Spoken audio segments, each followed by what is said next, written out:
오늘 본문은 다윗이 사울을 피해서 블레셋으로 도망하는 장면을 소개하는 그런 말씀입니다.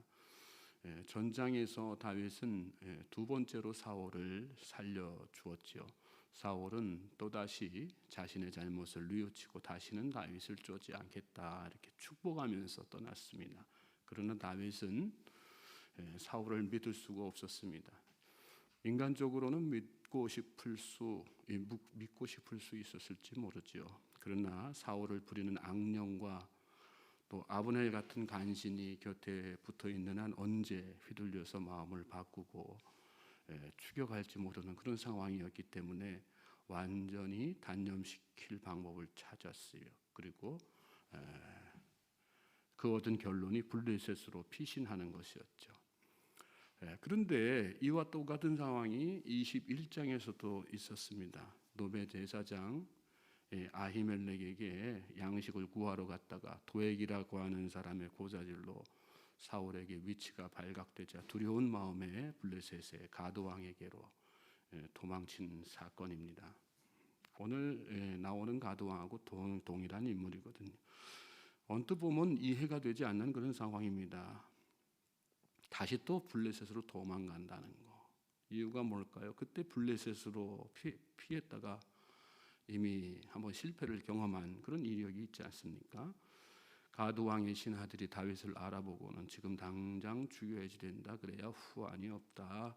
그래서 다윗이 그걸 알고 나서 어떻게 합니까? 미친 척 하잖아요. 침을 질질 흘리고 대문짝을 벅벅 긁고 가드왕의 눈을 그렇게 속여가지고 간신히 도망쳤단 말이죠. 바보가 아닌 이상 다시 블레셋으로 피신한다는 건 상식적으로는 있을 수 없는 일입니다. 그러나 오늘 말씀 보면 결과적으로 다윗은 블레셋으로 피했고 그 선택은 옳았다고 하는 것을 깨닫게 됩니다.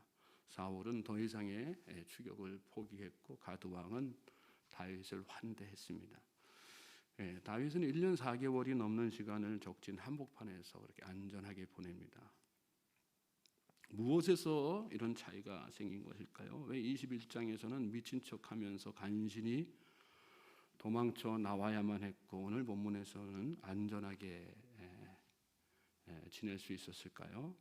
오늘 1절 말씀에 그 비밀이 감추어져 있어요. 본문 1절 말씀 보십시오. 다윗이 그 마음에 생각하기를 내가 후일에는 사울의 손에 붙잡히리니 블레셋 사람들의 땅으로 피하여 들어가는 것이 좋으리로다. 사울이 이스라엘 온 영토 내에서 다시 나를 찾다가 단념하리니 내가 그의 손에서 벗어나리라 하고, 눈에 들어오는 구절이 있어요. 다윗이 그 마음에 생각하기를. 오늘 본문을 이해하는 아주 중요한 포인트입니다. 앞에 21장에서는 이 말씀이 없어요. 생각 없이 간 거란 말씀이죠. 그냥 두려우니까 급한 김에 일단 피하고 본 거예요. 그런데 이번에는 깊이 있게 생각을 하고 판단해서 행동한 것입니다. 이 구절을 세 번역 성경으로 보면 다윗이 혼자서 생각하였다 그렇게 나와 있습니다. 혼자서 생각했다는 말은 무슨 뜻일까요? 홀로 있는 시간, 우리를 떠나서 홀로 기도하는 시간을 가졌다는 뜻이죠. 다윗은 예수님이 그러셨던 것처럼 다음의 행보를 놓고 홀로 하나님 앞에 깊이 있게 기도하는 시간을 가졌던 것입니다. 하나님의 뜻을 묻고 응답을 받아서 블레셋으로 향했을 때 전혀 다른 결과를 맞게 된 것입니다. 그렇습니다. 여러분, 같은 상황, 같은 일이라도 생각하고 하는 것과 그렇지 않은 것, 기도하고 하는 것과 기도 없이 하는 것은 그 과정이나 결과에 있어서 전혀 달라지게 되는 거예요. 모양은 같을 수 있어요. 방식은 같을 수 있어요. 그러나 결과는 천차만별이에요. 기도하면 하나님께서 함께 하시기 때문입니다.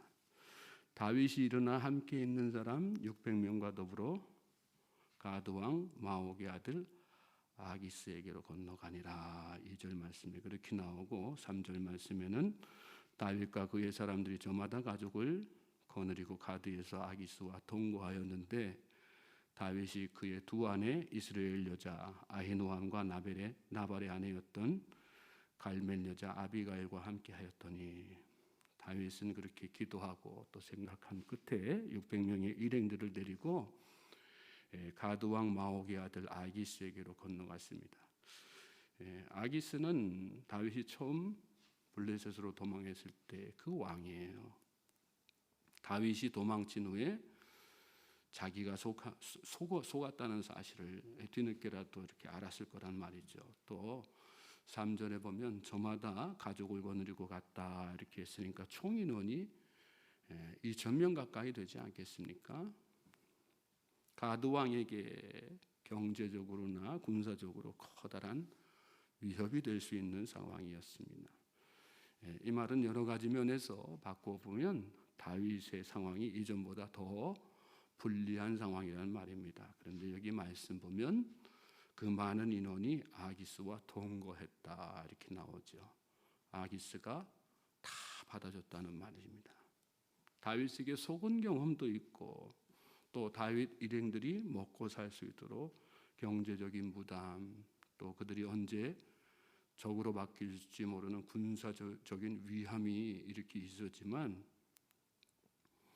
그들을 다 받아주고 용납해 준 거예요. 상식적으로 있을 수 없는 일이 일어난 것이라는 말씀입니다. 누가 이런 일을 가능케 하셨을까요? 하나님께서 하신 것이죠. 여러분 기도하면 하나님의 뜻을 구하고 응답받아서 깊이 있게 생각하고 행동하면 이런 놀라운 역사가 일어나는 것입니다. 왜 우리 삶 가운데 역사가 안 일어나요? 기도하지 않고 일하기 때문이에요. 깊이 있게 생각하지 않고 순간적인 판단으로 하기 때문에. 그러니까 우리 하는 일 가운데 맨날 오류가 생기는 거 아니겠어요?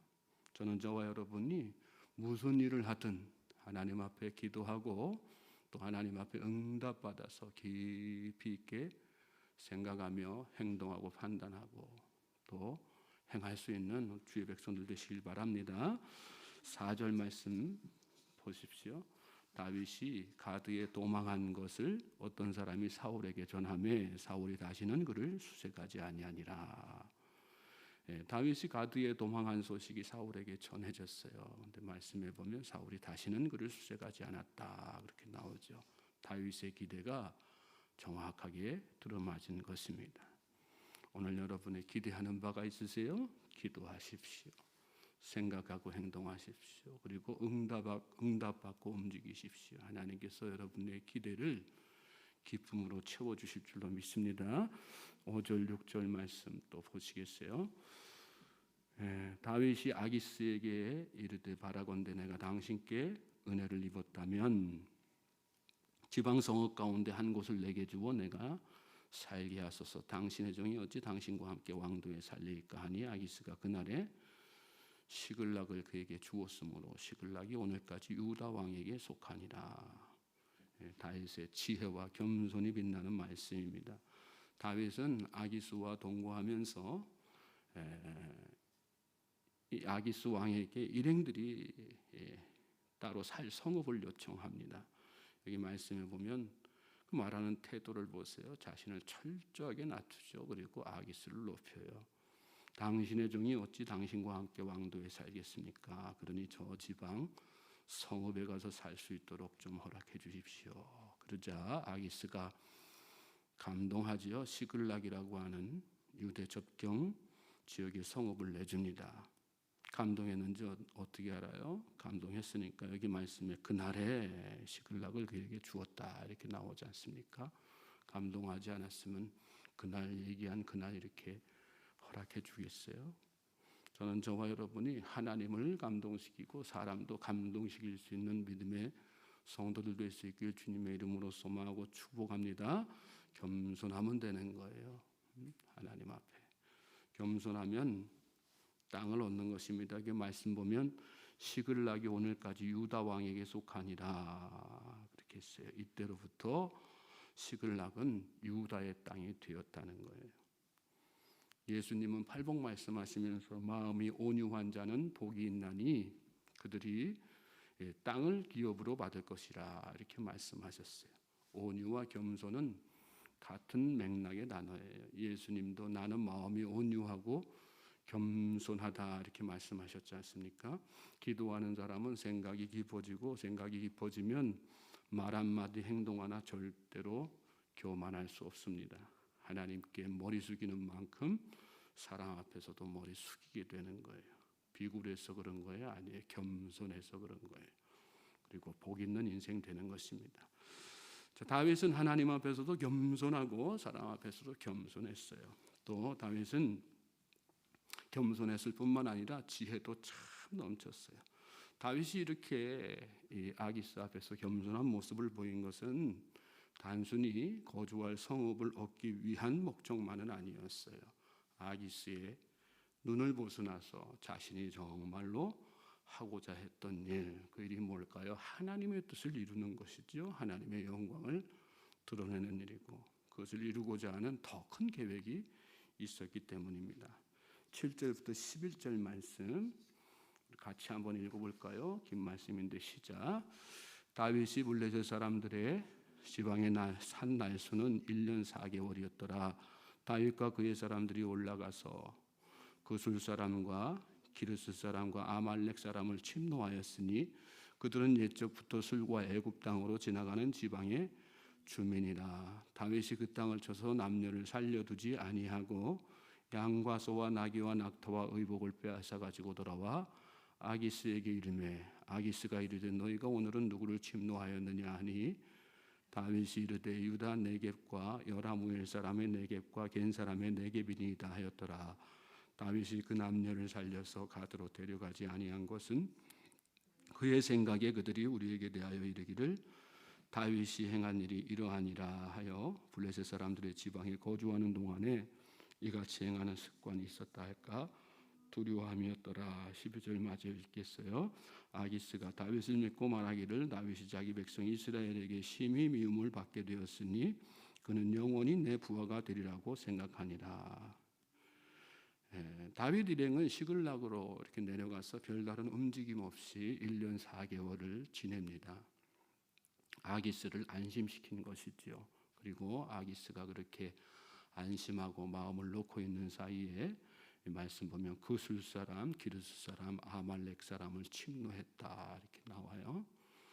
그술은 가나안 정복 전쟁 당시에 정복하지 못했던 땅입니다. 또 기르스는 블레셋 남쪽 지방이고 아말렉은 하나님께서 사울에게 진멸하라 명령하셨으나 불순종하여 하지 않았던 그런 민족이죠.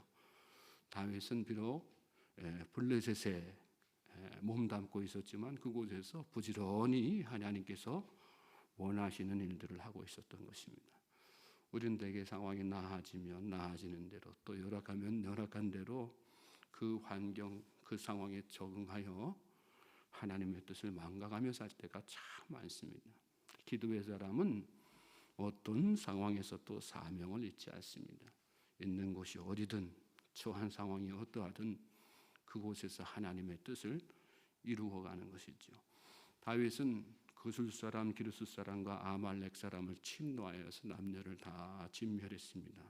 아기스가 눈치채지도 못하도록 하여서 그 일을 계속해 나가기 위해서였죠. 그만큼 철저하게 빈틈없이 하나님의 뜻을 이루어간 것입니다. 오늘 저와 여러분이 그런 기도의 사람, 그런 믿음의 사람 될 수 있길 주님의 이름으로 소망하고 축복합니다. 여러분의 상황이 어떠하든 그곳에서 여러분 하나님의 뜻을 구하세요. 그리고 하나님께서 원하시는 일들을 조금씩이라도 이렇게 해나가는, 그래서 그 하나님의 뜻이 우리 안에 온전하게 이루어지기를 또 성취해 나가는 그런 우리 모든 주의 백성들 되시길 주님의 이름으로 소망하고 축복합니다. 말씀 통해서 여러분 잘 스스로 질문해 보세요. 내가 혹시 세상 살면서 어떤 일을 하든 기도 없이 한 것은 없나, 생각 없이 한 행동들은 없나. 그런 것들이 깨달아지면 오늘 이 시간부터라도 여러분 기도하세요. 진중하게 생각하면서 그 안에서 하나님의 뜻을 어떻게 이루어갈 것인가 고민하고 그 뜻을 이루기 위해서 성실하게 빈틈없이 겸손하게 하나님 앞에 엎드려 은혜를 구하고 사람 앞에서도 그렇게 믿음의 모습, 사랑의 아름다운 신앙인의 모습을 보여나가는 그런 모두가 되기를 주님의 이름으로 소망하고 축복합니다.